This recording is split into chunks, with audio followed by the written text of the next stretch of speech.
At ngayon mga giliw naming tagapakinig, narito na ang pang-apat na kabanata ng ating kwento na pinamagatang Angels of Death sa pakikipagsapalaran ni Kapitan Karyong!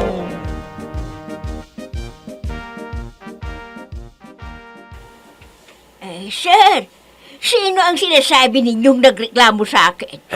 Ayan sila oh! Ang namamahala ng bagong patrolya ng puto. Nanay ni Ira Resede. Kumusta ka na? Ha? Insang? Traitor ka pala. Pero mo, ikaw ang naglagay ng chemical sa nilutong puto. Ayan, ang laki tuloy ng lugi namin. Ha? Ay nako, wala akong kinalaman dyan. Hindi ko alam yan. Ay nako, sinungaling ka. Hindi ka na makapagsinungaling. Dahil kuwang-kuwa ka sa CCTV. May nakunan ang CCTV na inilagay mo sa kawa na pinaglutuan ng puto. Ayan, tingnan mo. Di ba ikaw yan, ha? Yan, ha? Kuwan kasi. Nako, patay. Nakunan pala ako ng CCTV.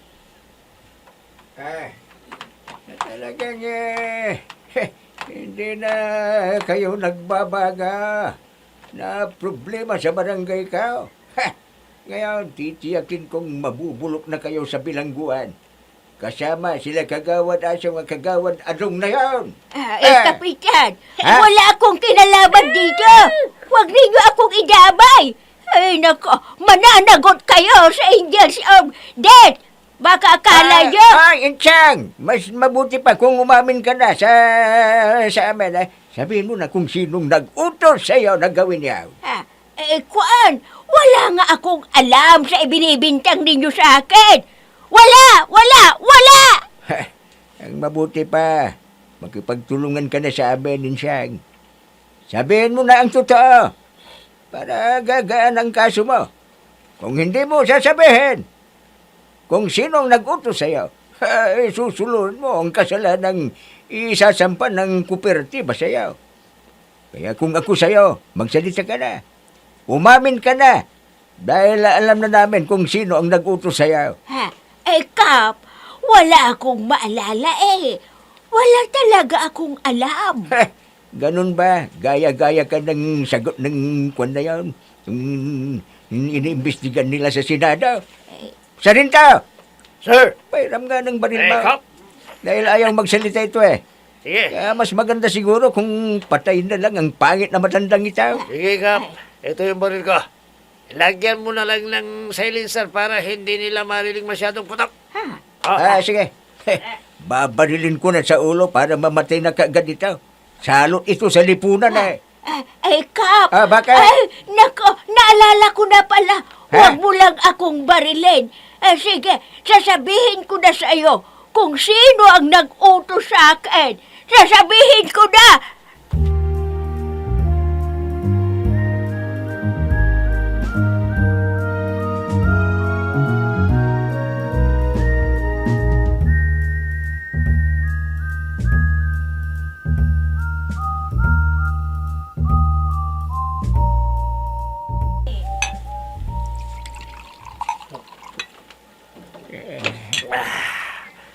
Pareha daw.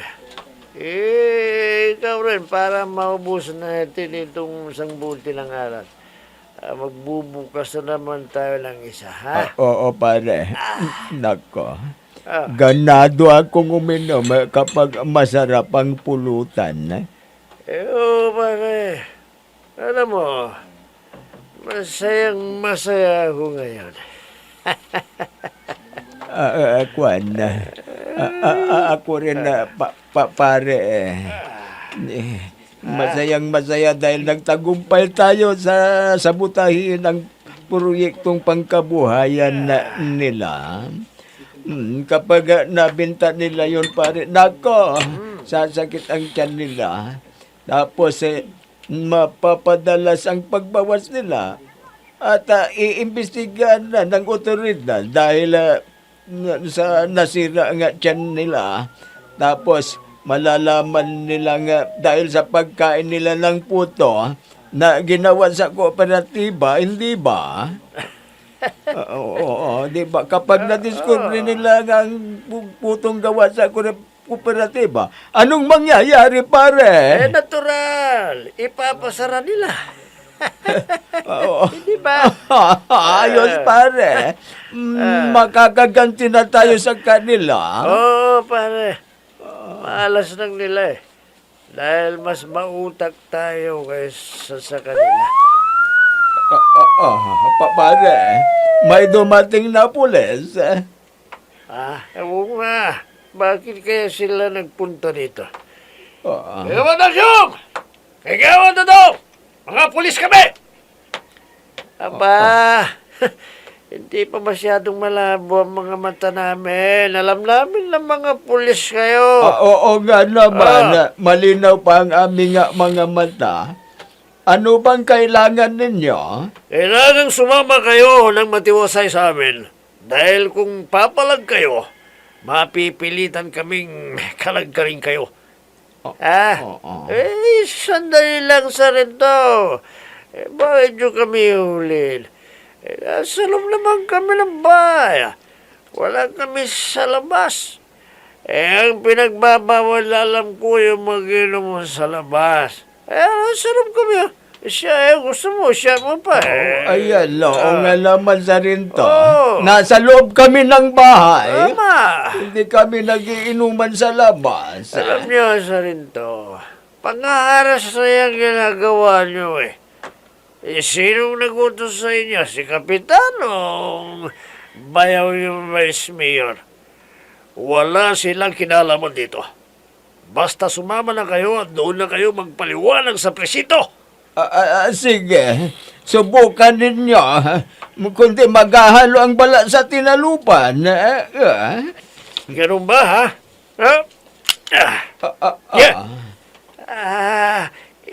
Kinasaan mo si Pariadong ng baril sa rinta. Kaya mabuti pa. Doon na kayo magpaliwanag sa presinto. Tayo na!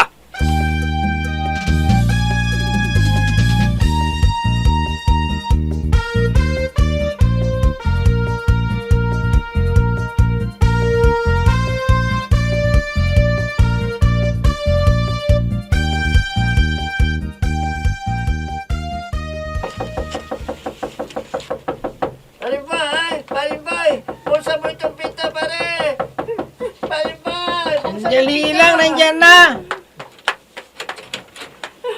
Palimbay! May masamang balita. Masamang balita?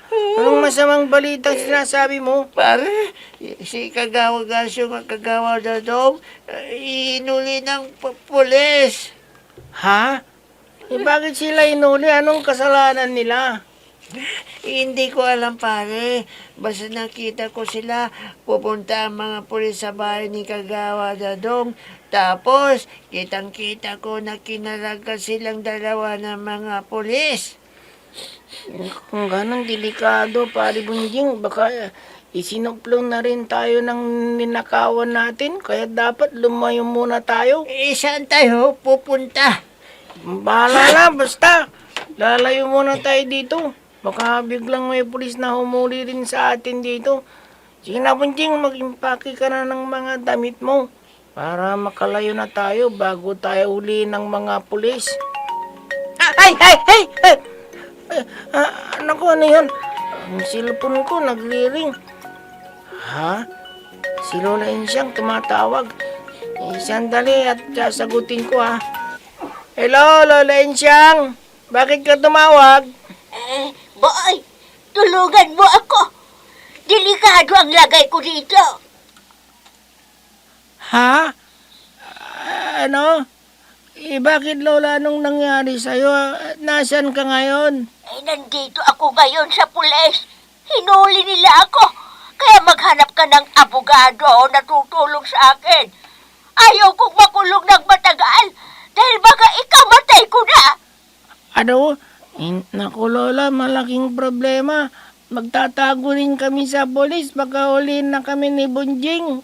Kaya lalayo na kami dito. Ha? Ay nako, paano ako? Sinong tutulong sa akin dito? Lola, kanya-kanya muna tayo. Bahala ka na sa buhay mo. Boy!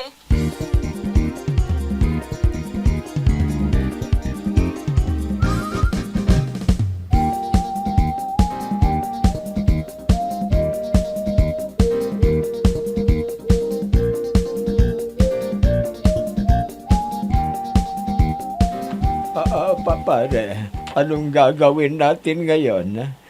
Pinagbibintangan tayong mastermind ng paglalagay ng chemical sa mga putong ginawa sa factory. Oo nga pare. Paano nila nalaman na tayong nagutos?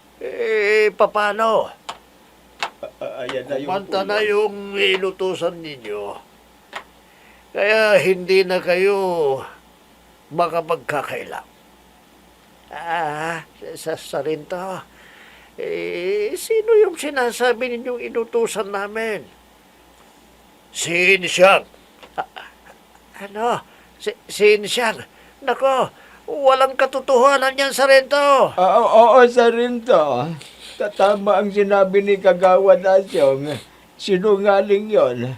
Magnanakaw pa nga yun eh. Natapos na siya nagpalay detector.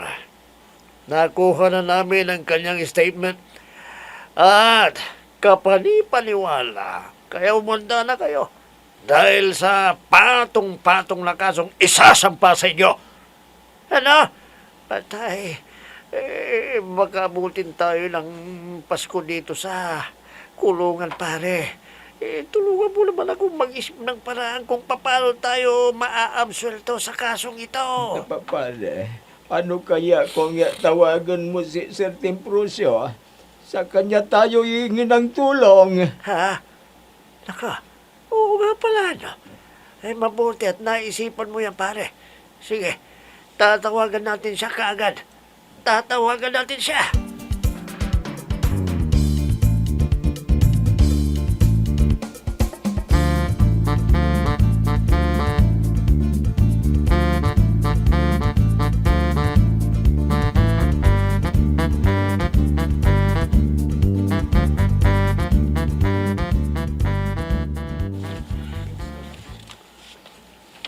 Pining, hinuli na rin pala ng pulis sila Kagawad Asyong at Kagawad Adong. Oo, Veronica. Kitang-kita raw nila Ambring at Benito nang kalad ka rin sila ng pulis. Buti nga sa kanila. Sana hindi na sila makalabas ng kulungan dahil sila ang salot dito. Naku, sinabi mo pa. Matagal na silang salot. Kagawad nga sila. Pero anong ginagawa nila?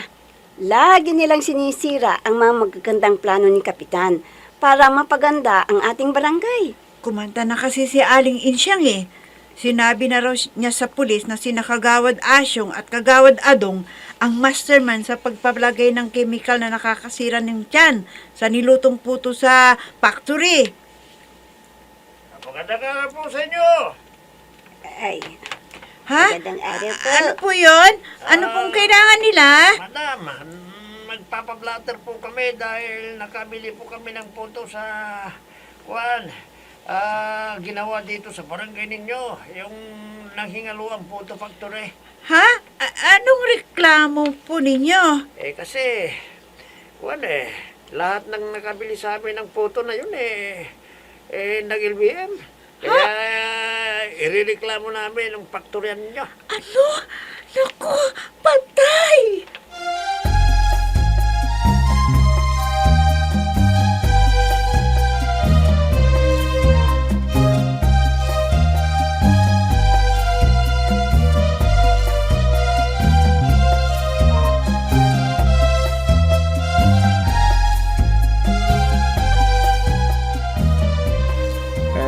Veronica, ano yung sasabihin mo sa akin? Bakit parang nag-aalala ka? Paano hindi ako mag-alala, Kap? Nahaharap sa alanganin ang gawa ng puto ng kooperatiba. Bakit mo naman nasabing nanganganib? Kap, maraming nagreklamo po na nakabili. Nag-ilbihim daw ng nakakain ng puto galing dito. Ano? Hindi totoo yan! Hindi! Ano nangyayari sa inyo? Kapitan! Kapitan! Diyos ko! Kapitan!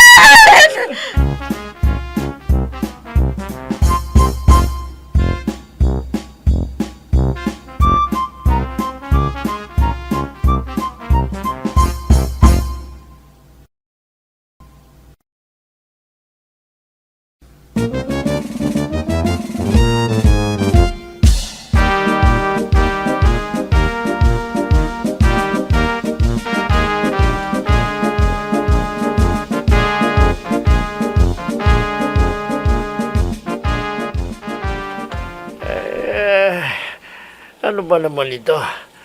Bakit hindi ko siya makontak? Hindi ko titigilan na pindutin itong cellphone ko. Pare, Wala. nakontak mo na ba si Sir Temprosyo?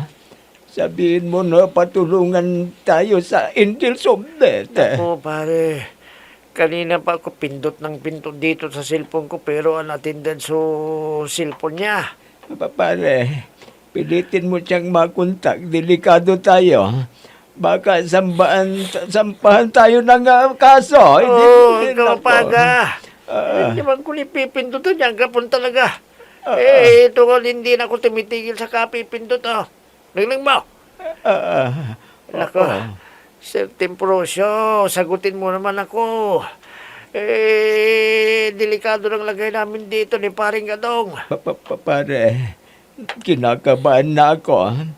Baka iniiwasan na tayo ni dating Vice Mayor Temprosyo. Hindi pwedeng mangyari yan. Hindi pwedeng hayan nila tayo. Kailangan natin ang tulong niya ngayon, pare. Nahulog yung kon, pare. Cellphone mo? Yung kasirola yata. Talagang matutuluyan tayong dalawa dito, pare, na makalabuso. Kapag hindi natin nakontak si Sir Temprosyo, magpapalipat-lipat tayo ng kulungan ang gagawin nila sa atin. Hindi. Ayaw ko nga mangyari yun sa akin, pare. Sige, wag mo nagtigil ng kontakin. Sabihin mo na pakilusin na niyang Angels of Death na sinasabi niya. Ayaw ko talagang mabilanggo, pare. Kung ayaw mo, pare, mas lalo na ako. Dahil may pangarap pa akong maging kapitan. Pero, paano yan, pare? Hindi mo na makontak si dating Vice Mayor Temprosyo. Sinong tutulong sa atin ngayon? Sino, pare? Ito nga, pinipilit ko siyang kontakin Nako, sumagot ka naman, Sir Temprosyo. Parang awa mo na, sagutin mo na.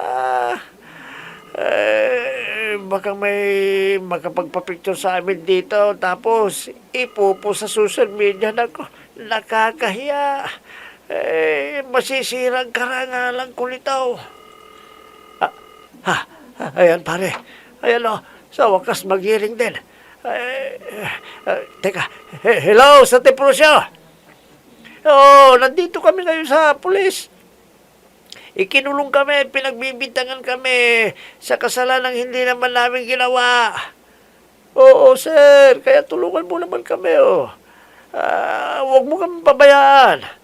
Pakilusin mo lang sinasabi mong Angels of Death para tulungan kami.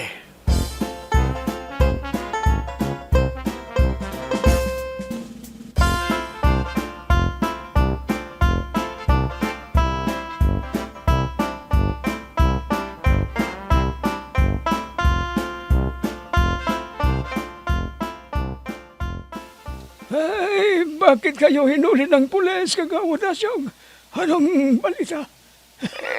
Pinagbibintangan kami, sir, na mastermind sa paglalagay ng kimikal sa puto. Na ginawa sa aming barangay, pero walang katotohanan yun. Kaya tulungan mo naman kami ni Pare Adong, sir. Sige, tutulungan ko kayo. Kukontakin ko yung abogado ko ngayon. Kukontakin ko na rin si Pastor Apolinario para sa Angels of Death. Maraming salamat, Sir Temprosyo. Gusto na namin makalabas dito ni Kagawad Adong. Sige, kumusta naman ang trato sa inyo ng mga pulis? Okay lang ba? Anong okay? Naku, sir, hindi po okay. Anong ibig mong sabihin? Na hindi okay ang mga pulis natin? Lagi kaming sinasaktan dito, sir. Binubugbog kami. Ito nga halos mamatay na si Kagawad na dungo dahil lagi kaming binubugbog dito. Ano? Makikita ng mga pulis na yan. Ipagkakasuhan ko na rin sila sa aking abogado. Oo, sir. Pagkasuhan ninyo sila dahil sobra na sila. Sige, tatawagan ko ng abogado ko para siya na ang bahala sa inyo dyan. Sabihin ninyo sa kanya lahat ang pinaggagawa sa inyo ng mga pulis. At sasabihin ko rin kay Pastor Apolinario. Opo, sir. At saka, hindi kami pinapakain dito. Gutom na kami. Ganun ba? Hayaan ninyo, magpapadala ko dyan ng pagkain ninyo. Magpapabili ako sa Johnny Mac. Hintayin nyo lang. Ay, nako. Maraming salamat sa inyo, sir. Huwag kayong mag-alala. Kahit hindi ka nanalo para sa amin, ikaw pa rin ang aming Vice Mayor.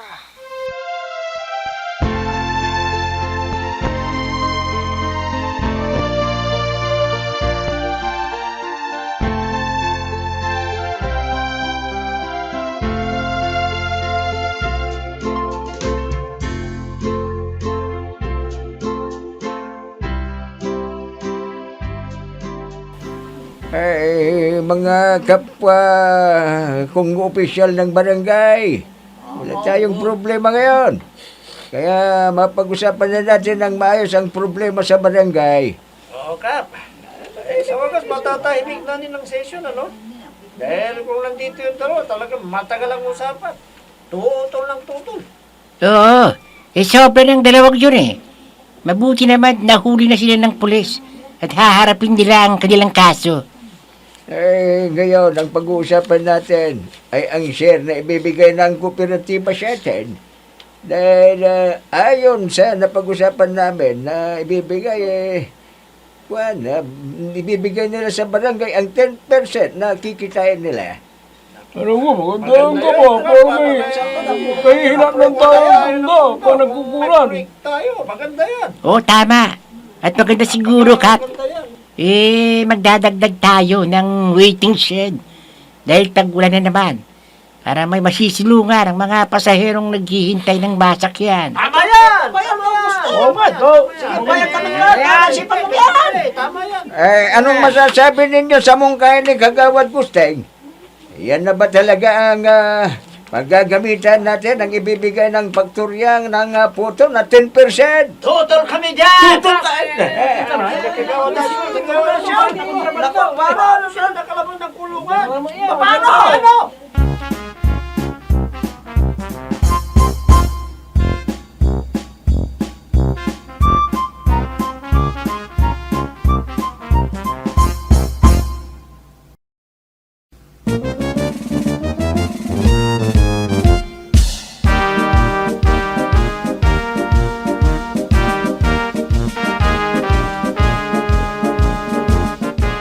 Nabswelto na kaya si Kagawad Asyong at Kagawad Adong.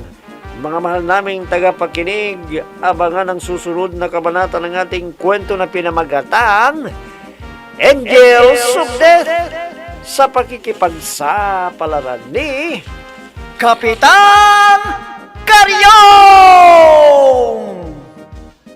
Mga nagbibigay buhay sa ating dula ay sina Mayra Abrihal Narnola, Susan Malikdam, Robert D. Guzman, Ami Diaz, Oscar Ora, Jun Cabato, Technical Supervision at sa musika ni Oscar Ora, nilapatan ng tunog ni Robert D. Guzman, mula sa panulat at direksyon ni Oscar Ora, Kapitan Karyong! Inihahandog sa inyo ng F3 Recording Studio para sa pambansang radyo ng Pilipinas, Bombo Radio Philippines!